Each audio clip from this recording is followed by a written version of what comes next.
Sa mundong ito, hindi lang tayo ang naririto. May mga kaluluwang naiwan, naghihintay, nagmamasid, at minsan naghahanap ng kapalit. Ito ang kwento ni Mira, isang vlogger na humarap sa isang nilalang na matagal nang nakakulong sa loob ng salamin. Isang kwentong hindi mo na makakalimutan.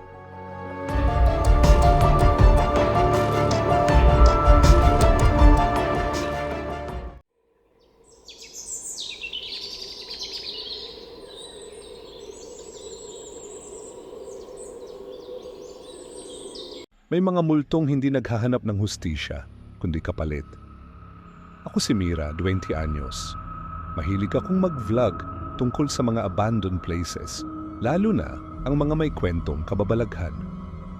Sa isang episode, napadpad ako sa lumang eskwelahan sa Bulacan. Doon ko siya nakita. Sa simula, akala ko content lang ito. Pero di ko alam, content ko na pala ang magiging dahilan ng sumpa. Sabi ng mga tao, may white lady na nagpapakita sa lumang CR ng babae, nakaputi, mahaba ang buhok, umiiyak. Marami na raw estudyanteng nawawala o nababaliw pagkatapos makakita sa kanya. Hindi ako naniwala. Hanggang sa mismong gabi ng shoot, siya mismo ang tumambad sa harap ng camera. Habang nire-review ko ang footage, napansin ko may eksenang wala sa shooting script. May babaeng nakaputi sa background, dahan-dahang lumalapit. Tumutulo ang dugo mula sa mata niya.